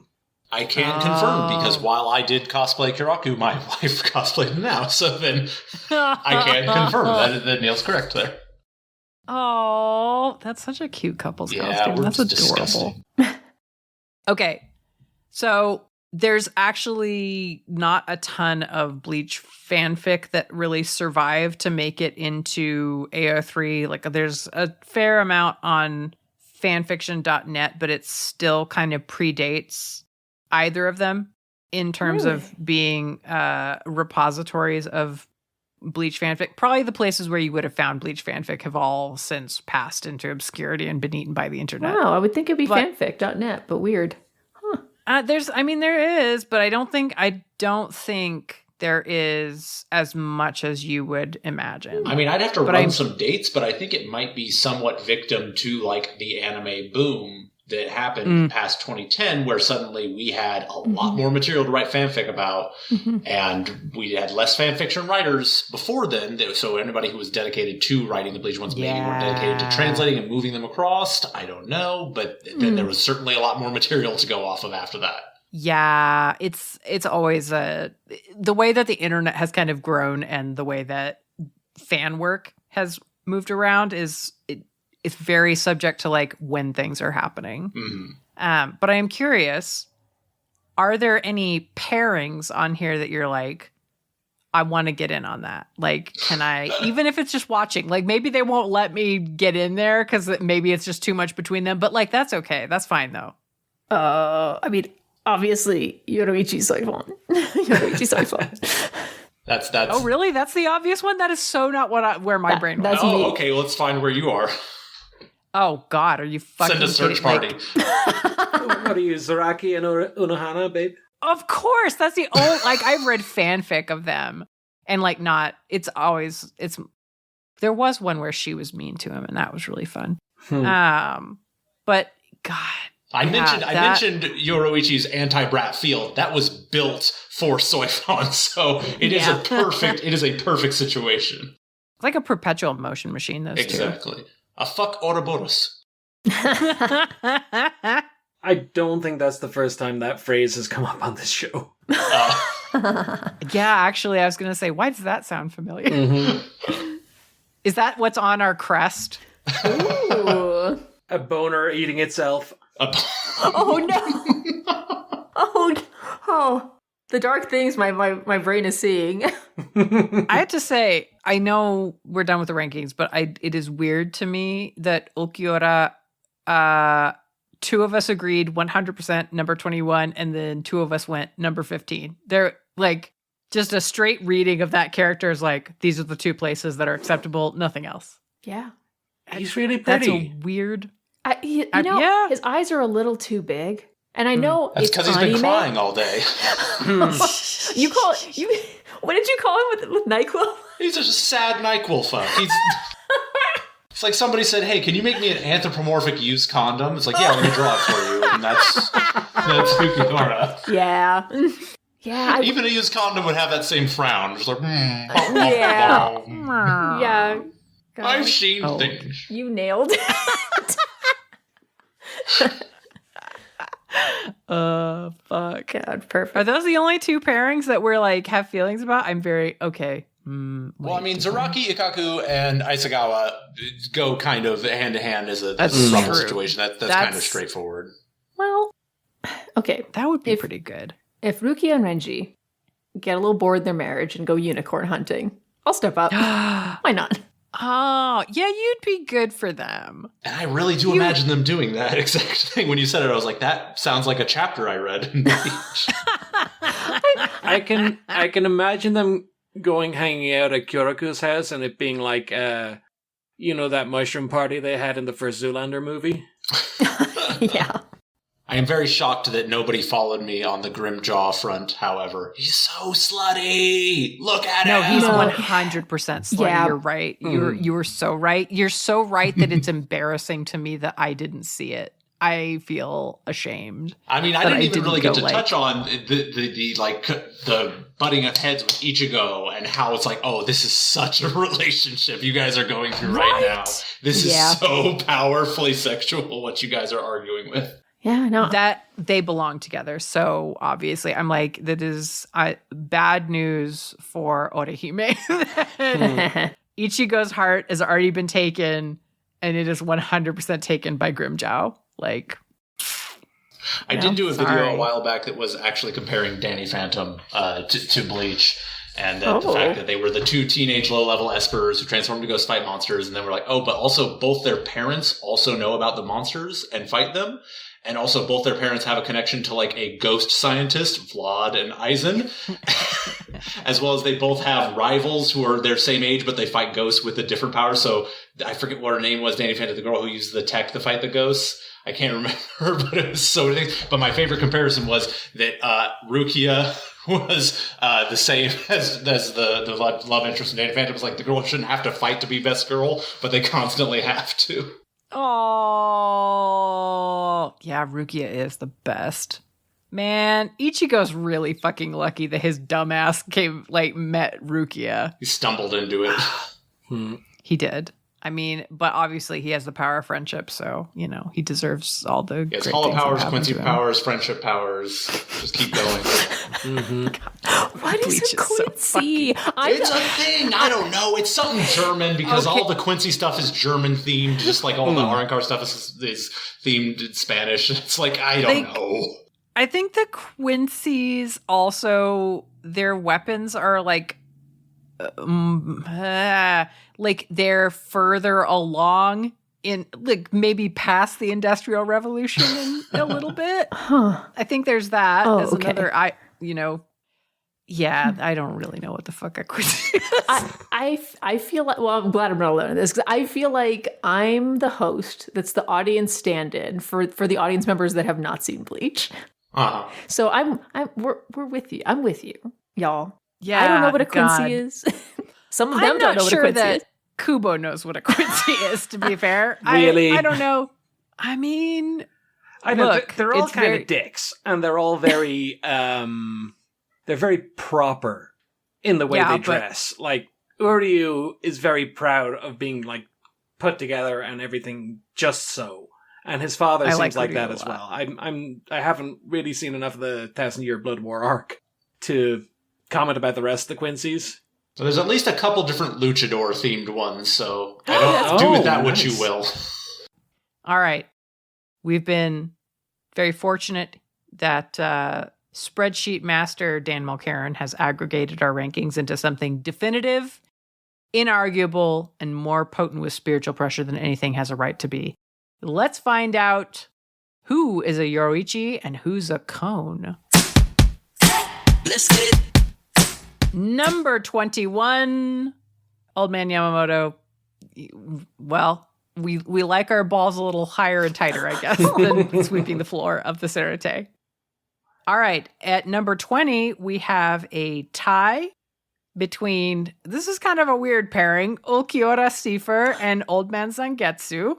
Oh, okay. Yeah, that's, Sad yeah, and boring. it's like They mix. Oh, two magnets, like just, you know, when magnets kind of bounce off each other, it feels like that. Yeah. 18, Mayuri Kuratsuchi, which I can understand some people want to live. That's okay. Y'all don't believe right. in science. A three-way tie at number 17. Oh boy. Ooh. Fuck. Bob just realized what happened there. Yeah, Gin Ichimaru, Sosuke Aizen, and Rukia Kuchiki. Oh no. Oh, Yeah, yeah. Oh boy. Oh, you know what, Rukia? I'll tag out. Here, you go. I'll go in. It's fine. You'll save her. All right, at number 14, a four-way tie, Ikaku Mararame, Saijin Komamura, Byakuya Kuchiki, and Soifon. Okay. Which, goddamn, that's a weird RSVP to the orgy. Whenever like that's who's showing up. I don't know. I feel like Kamamura and Byakuya would be sort of like, no, you go first. No, you go first. And then Ikaku just goes, I'm going first. Jumps on Soifon. Yeah. Hilarity ensues. Then she beats his ass. Yeah. Oh, that would be funny. All right, number 10 is a tie. This is another weird one. Grimjow Jaggerjax and Retsu no Hana together. Wow. on this. Ooh, I don't So know. like 3 yeah. and 4, yeah. How would that end? Yeah, I truly do not know how that's going to go down. I don't think either of them's going to be happy. Huh. Kenpachi is at 8. At 7, we have Yumichika Aisagawa. Number 6, Rangiku Matsumoto. Number 5, Renji got above Rangiku. Wow. Number 4, Kukaku Shiba. Number 3, doing very well for himself is Mr. Hattenclogs, Kisuke Yeah. Urahara. And then number 1 is a tie. And I don't know how this, I'm interested in what we think, if we want in on this or don't we. Shunsui Kyoraku and Yoroichi. I feel like I'd Yes. just be in the way.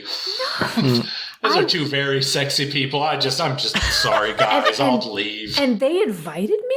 The honor. How could I turn mean- that down? God, yeah. But I'd be like there just with my cell phone, like trying to take pictures the whole time. Like this is an investment in my future happiness. There's not enough sake in the whole Serete to build me up the confidence to be like, hey, guys, hey. Yeah, can I get in on this? What's- Yeah, just be like, oh, fuck. what's going no. on? So you'd be the one in the corner in the porn, just like jerking it, while the other people are like actually doing Quietly things. and respectfully, yes. I don't want to pull focus. I'm not a monster. Yeah. You want to let Respectful corner jerks. There's a code for the I hard was going to choices say, wall. respectful corner jerks is now entering into hard choices lexicon. Yep. Because I think we've needed that phrase and we haven't We haven't had it, but thank you for this gift. I'll make sure we can pop it out of the dictionary as a new one. Yeah, that's too good. Wow. Now, do you think they're both a little trickstery? Do you think that like works for them, and they can? Do you think that they have fucked more than once? Oh God, yes. That is definitely has had, especially since both of them are. I mean, the ages are so ambiguous and weird with Bleach because, like, technically, like at the end of the day, it's like everyone's 1,000 years old, BS kind of stuff. But you definitely get the feeling that these two are past in that adult stage where it's like, oh yeah, we were crazy when we were younger, so shit was just happening. I didn't know. I feel like when he was younger, Kyoraku and Jushiro were just all over each other 24/7. Oh, I did read fanfic about them too, but it was all while Jushiro was like sickly. Yeah, I can't imagine like that being not fuck. the point of every fanfiction. It's like, and it's kind of sad, and he's got tuberculosis. He does. He has tuberculosis of the ghosts. Ghost of the Yeah, however the fuck that works in this goddamn You're show. Ectoplasm or whatever, I don't know. So many things. I kept like yelling at Neil, like, wait, what this is how it works? And then like one time a ghost, they took a spirit who had already died and they sort of sent him to the Soul Society, but the spirit didn't automatically find the other people he was looking for. And I'm like, what the fuck? What is this?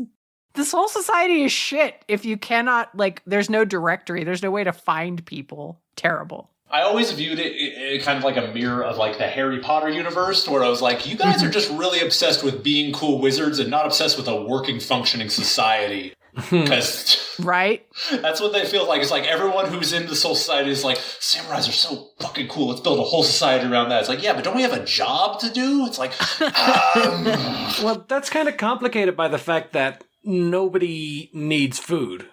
Only if you're like, if you've got strong spirit pressure, do you actually get hungry? So like the regular folks wandering around the place, they don't really have needs.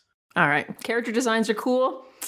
World design, thumbs. I'm going to have to give that one a thumbs down. Yeah, no. And I think that is a fine segue to ranking the sexiness of the world overall. All right. On a scale from 1 to 10 boners, 10 being the most boners one could possibly have, how many boners do you give the world of Bleach? Kit, as the person who has both arrived on the shores of Bleach a long, long time ago and then was thrown back into them, to do this show, how do you feel? All right. Should I be generous or should I go a little hard? Whatever is in your heart. All right. I'm going to give it a 4. Okay. Yeah. The very few people that I'd be like excited to bone down with is not a lot. I can understand this. All right. Neil, how many boners out of 10 boners? I would give this a solid 7. I think there's very few automatic no's for me. And there's also, lots of boobs. So.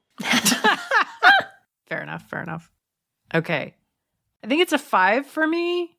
Because there are characters that I'm obsessed with, but there's a lot of characters where I'm kind of, it's not that exciting to me. There's only a few characters where I've really felt like I gotta go read fan fiction of those characters. It's too important. Like, it is Shunsui and Kenpachi, and that's it. All right, Cosplay Fiend? I'm sorry it feels like kind of a cop-out giving it the score, but I think it's a 7 boner. I've got some characters on there that I'm very, very into. And as far as like taking a broader look at the universe, I think Kubo does a great job of bringing in some really interesting character designs. But you are kind of hitting the nail on the head there, Bob. I don't really have a lot of these that I'm like, ooh, I have a obsession that extends further than the media. I don't want to go, searching for fan arts. I don't want to go searching for fanfics. I don't want to extend that outside of when I'm enjoying it. I also just can't ignore that there are some amazing, very good sexual designs in there. So even though it feels like a cop-out, let's call it 7. I feel like that's fair. I'm trying to see if I can get a ranking out of... No, I can't. Was it 4 plus 5 plus 7 plus 7? I know. We're like... Math isn't sexy. We already covered this. And then you divide it by 4, right? Yes. But I was going to make the spreadsheet do it, but the spreadsheet isn't. It's 5.75. Okay. All right. Well, thanks to Kit, who can do math. No, I can't. It is. No, I really can't. But you just did it. But you just did math, Kit. Is that my You bunkai? just Did I finally unleash my math potential? Congratulations. Oh my god. Oh my God, we got to capture it on audio. Oh my You God. achieved Bankai. I remembered how to get a median? I'm so sorry that you had to find out this way that your Bankai is math. Oh no. Everything you hit with your sword, you know the exact right angle. Oh no. Fuck. I'm really sorry, Kit. That's a hard blow. God. I mean, speaking of what did we learn here?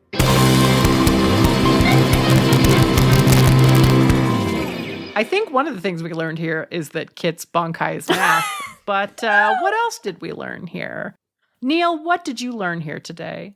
You know, I was pretty surprised at how closely my list and Kit's list kind of correlated. There was neither of us particularly care for Kenpachi. We gave Ukiura the same rating. We're both pretty high on Yoruichi. So that was fun. Yeah. I learned we have good taste. We do indeed. Also, that disturbing Buffalo Bill thing about Yumichika, that was something I did not need to learn about myself. Yeah, this show does do that to you, sweetie. I'm sorry. I tried to keep you safe from it as best I can. All right, Kit, what'd you learn here today? I don't know anything about Bleach, but like now that I know that my Bankai is math, what do I do about this? Do I become a hollow? I don't understand. I don't understand how anything. Yeah. You got to go to Quincy Academy, and then after that, you got to get... Yeah, it might not be your actual Soul Reaper power. It might be your Quincy power coming out of That's Soul why you don't know Reaper what a power. Quincy is, because it's you. The Quincy was inside you all along. No, I am as lost as I normally am when I see math. That's the power of Bleach as a television show. Yeah, I'm gonna go drink Bleach now. Are we done with the call? I think what I learned here today is that only Cosplay Fiend and I are brave enough to really see what happens when you actually go to the Department of Research and Development. And I think that's really cool and frankly makes us sexier than other people because we have no fear. I mean, we have a healthy amount of fear, but we don't care. I will remember you both fondly. I know. Kent Whenever and we I don't come are back. like, you know, the no fear meme? There's a kid going along with a no fear shirt, and then he gets passed by Mayuri Koretsuchi, and then you see it change to one fear. One fear. Yeah. I it's very noble to donate your body to science. I am not. I know, while you're still alive. Thank you. That's we're very brave and cool that way. All right, Cosplay Fiend, what did you learn here today? I learned that, my curiosity and horniness are running the same race, and and in regards to Mary, I definitely will become an organ donor for him. I'll donate one specific organ. Oh yeah. You may have the others forcibly taken from you, but one of them's being donated. That was one thing that was missing from, I don't know if you remember the battle between Renji and Uryu and Xylopero Grants. He made little dolls of each of them. And inside the dolls were the little things that were their organs. Yeah. Oh. So you're saying there should have been like a little prostate that he pulls out. Oh, Explode. you know what? Jesus. Fuck. We fucked up. Xylopero should have been on that. Xylopero Oh my should be God, he number just one on the list. crushes your prostate between his two. Okay, all right. You Well, didn't say crush. You said crush. Manipulated, let's say. Twinkles between his fingers. Okay, fair enough.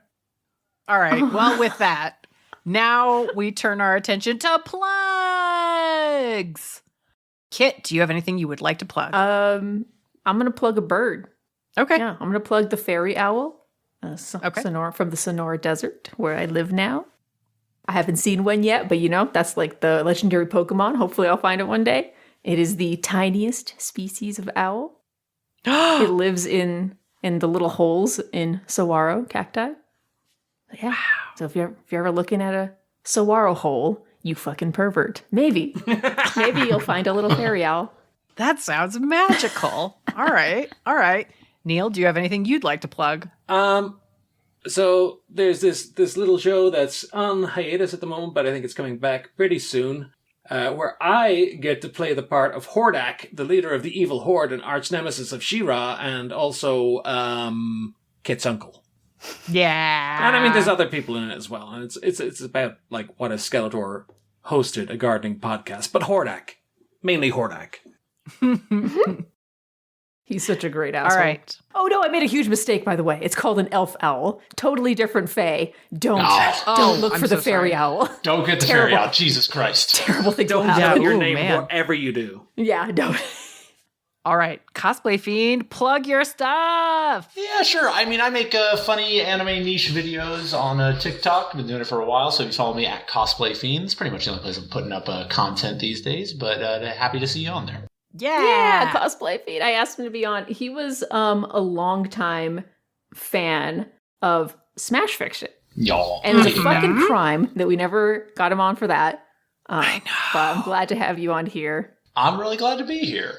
Hopefully this is the first of many. Yeah, it will. And I'm Megan Bob, and I am the creator and mad genius behind Hard Choices. And you can go get more content much like this and some not quite like this. If you go over to patreon.com/hardchoices, because there are hours of content that are not on the main feed. Sometimes we're talking about how much like we want to fuck the concept of certain punctuation marks, certain cutlery, karaoke songs. Sometimes we're talking about why Sue Storm probably shouldn't be with Reed Richards, why Maleficent maybe needs to fuck Ursula and Cruella de Vil. We do lots of things. Also, that's where you can get the thick, uncut version of the madness that was the Bad Choices drunk episode where we covered Looney Tunes. You think that the one on the public feed is some raunchy shit. Kit, you were there. It was some raunchy shit. Don't make me relive this. I've already Yeah. discovered too much today about my podcast. It's a shame I do a really great Tasmanian devil impression. Oh, buddy. Oh, the things we said about that creature. Yeah, I promise you that it is a worthy investment of your $1.69 and you will enjoy it immensely. So if you also, it supports more of the show coming out, which let me tell you, this show is a gargantuan. It is like trying to put together D&D, except like it has to come out every month. Your D&D group has to meet. It's hard. Calendars, people, calendars. So go $1.69. Support my Google Calendar habit, please. I did just realize, Bob, that you are the Kurotsuchi of Hard Choices. I am the Kurotsuchi of Hard Choices. No fucking wonder. And it's difficult to know that and accept that about myself, but I do try. And hey, you out there listening, have you got horny feelings about Baldur's Gate? Because apparently everyone on the internet does right now. Come back in February, the most romantical of months. And get ready to get railed by probably everybody. There's a lot of horny characters in that show. So come back in February and come back for the whole rest of 2024 because believe me, episodes have already been laid at my feet. We're going to cover Our Flag Means Death. We're going to cover dragons writ large, Street Fighter. God, so many things. Okay. So go subscribe to Hard Choices wherever you get your podcasts and go over to that Patreon and get you some extra stuff because that's also where the outtakes for every single episode are. All right, go have yourself a lovely whenever this happens to be. And don't forget, stay hard.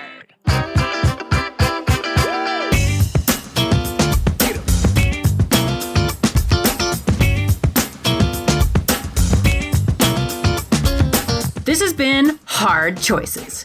If you want to show your support and get even more goofs from behind the scenes, visit patreon.com/hardchoices and become a patron. You'll get exclusive voting rights and participation in every weird new thing we do. If you like the show, please consider leaving a 5-star rating and review on the podcatcher of your choice. It shows people what's fun about the show and makes it easier for others to find it too. This episode produced by Dan Mulcairn. Go listen to Garden Plots with Skeletor. He's a great Skeletor. Our theme song is Funk Me by Soundroll. This piece and all music used in this production is licensed through Uppbeat. You can find details in our show notes and listen to more great tunes at uppbeat.io, spelled UPPBEAT.io.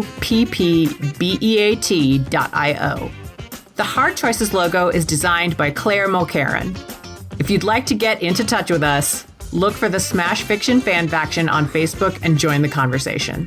Thank you so much for listening and hanging out with us. You're a peach!